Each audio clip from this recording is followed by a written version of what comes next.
नमस्कार, मी पंजाब डक. आज आहे 21 मे 2025 आणि मी आहे माझ्या शेताजवळ. पाहू शकता ते कसा पाऊस पडलेला आहे आमच्या इकडं. म्हणजे जवळपास 10 दिवस झालं सारखा पाऊस चालू. हे वडे नाले आमचे बांध फुटलेत. 10 दिवसापासून आमच्या शेतामध्ये वापसा नाही आणि या ठिकाणून परत महाराष्ट्रातल्या शेतकऱ्यांना अंदाज देणार आहे. राज्यातल्या सर्व शेतकऱ्यांना सांगू इच्छितो की आज 21 मे, आज पण 21 मेला दुपारी 3च्या नंतर राज्यात पुन्हा जोरदार पाऊस पडणार आहे म्हणून हा अंदाज. म्हणजे हा पाऊस 25 तारखेपर्यंत खूप पडणार आहे. त्याच्यानंतर 26, 27, 28, 29, 30ला थोडा कमी प्रमाणात होईल. पण त्याच्यानंतर मध्ये सांगायचं झालं 30 मे पर्यंत असा थोडा भाग बदलत पाऊस पडणार आहे.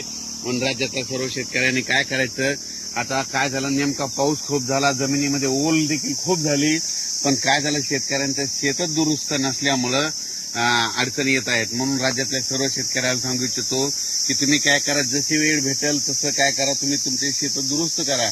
कारण की राज्यामध्ये आता जवळपास हे 25 मे पर्यंत तर मुंबई पुणे नाशिक नगर जिल्हा मुसळधार पाऊस पडणार आहे म्हणून हा अंदाज लक्षात आहे.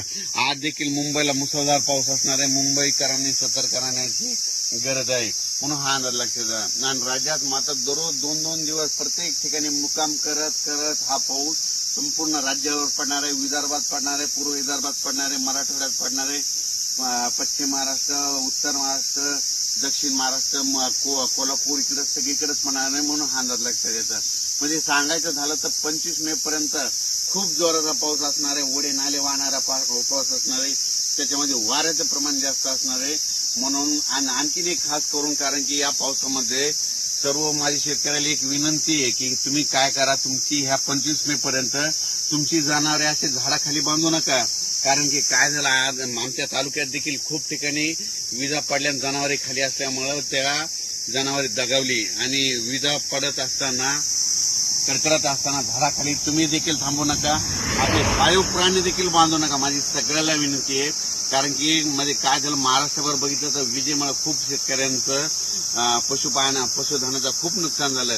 माझी परत विनंती की विजा कडकडत असताना झाडाखाली थांबू नका.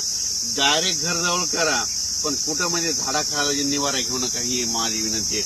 आणि राज्यातल्या सर्व शेतकऱ्याला सांगू इच्छितो की म्हणजे तुम्ही काय करा, 30 मे पर्यंत तुम्ही तुमचे कामं आटपून घ्या. त्याच्यानंतर काय होणार आहे, परत वातावरण तयार होणार आहे आणि यावर्षी लवकर पेरणी होण्याचा चान्स आहे. म्हणजे सांगायचं झालं तर जूनच्या दुसऱ्या आठवड्यात चांगली पेरणी लागल आणि कारण की तोपर्यंत 30 मे पर्यंत पाऊस असल्यामुळे हे शेत दुरुस्त होणार नाही. आणि तुम्हाला मग दुरुस्त करण्यासाठी 1, 2, 3 जूनला ऊन वाढणार आहे.